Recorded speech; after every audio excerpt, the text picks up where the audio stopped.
bilbila dafee baatirii fixuu fi dafee guutuu didu arrammoo aappii bareedduu ani itti fayyadamaa isin agarsiisaa yalla. Baatiriidha hin rakkattanu jechuun yoo seeratti ilaaltanii ankoo baatiriin dhumaa ture amma garuu hin dhumu. Asirratti argattan miti aappiin kun akka lakkaa'aru akka pispooniiti jechuudha. Ni argattan miti aappii kan akka lakkaa'aa jiru. Baay'ee. Aappii kana pilaastoora keessaa buufattani. Meeshaan agarsiisaa qoyaa. Pilaastoora keessa hidhattaniitii pilaastoora keessa hidhattanii asirratti baatirii jedhee dhufeeranni iyyuu kunoo. Akkanatti aappii kana buufattani. Aappiin kun ani ergan buufadhe baay'ee tokko na fayyade. Gizee keessa seentanii aappii kana akkanatti isinii fidaa isin garuu chaarjii maratti lakkaattani. Chaarjiin akkanatti isiniif lakkaa'a. Gubbaa irratti kunoo akkanatti qoxxoraa jira. Kun chaarjii baay'ee qoxxobuu fi dafee guuta. Amma bilbilli kiyya guyyaa lamaan dura dafee naa guutuu dinaan kana godhee aappii kanatti buufannaan akkanatti naa dalagaa jira jechuudha. Garuu akkatti waa hedduu laaltanii aappiin tokko jira. Aappiin baatirii keessan inni immoo baatirii dhakaan forjilii orijinaali jedhu yeroo biraan isinii maxxansa inshaallah. Akkasitti baatirii keessan sirreeffattanii isiniif shaana jechuudha. Isiniif chaarjessa jechuudha. Yoo kunoo gubbaatti akkasitti ol baate jechuudha. Gaara gubbaatti agartanii miti? Gaara gubbaatti lakkaa'ara jechuudha ol ba'ee baatiriin kun amma. Sirriitti guutaa baatirii kana inni qusata. Inni lammataa inni guddaan isin sirreeffattanuu maali beektu? Siitingii keessan keessa isin hin sirreeffattanuu siitingii bilbilee keessa seentanii. Sana booda siitingiin akkanatti isinii dhufa dhiifama. Na hubadhaa siitingiin akkanatti gizee inni isiniif dhufee suutumaan akkana ol harkiftanii akkasitti ol harkiftanii kanuma baatirii jira kophaatti keessa.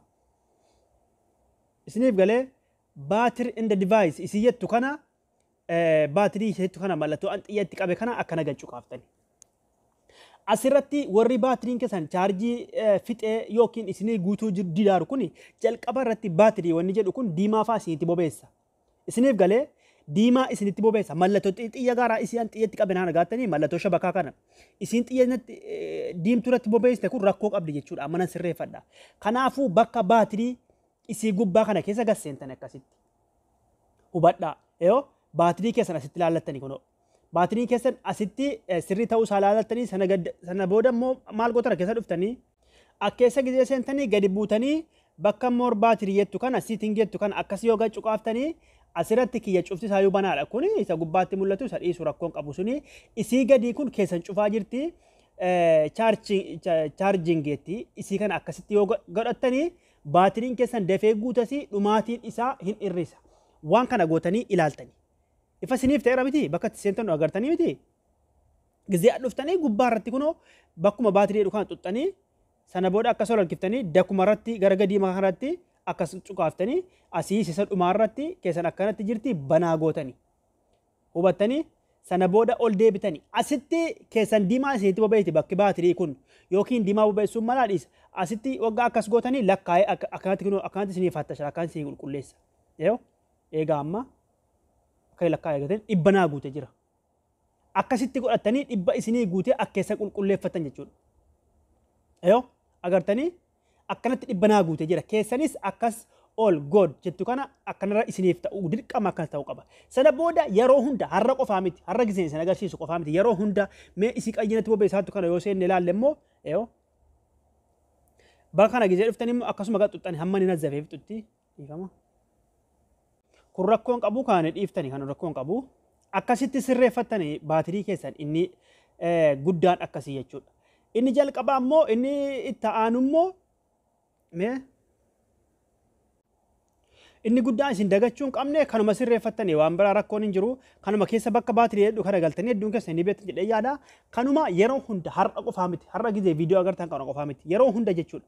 Asirratti istoorjii keessan tufaa jira warri qafoon fa'aa guutee isin cinqaaru akkeessa ilaaltanii waan hin taane gubuu dandeessan akkasitti fa'aa kunoo waan akkanaa kana asirratti fidee gatii jiru jennaan isa jawaala keessan guutaaru kun gubuu ni dandeessanii. Harri rakkoo baatirii waan ta'ennaan baatirii keessan xuxxanii asirratti dhuftanii isii gadii kana yoo xuxxan akkanatti ongoo yoo gootanii isin gargaaruu dandeessi jechuudha yeroo baay'ee. Inni dabalataa aappii kana inni guddaan aappii kana jechuudha.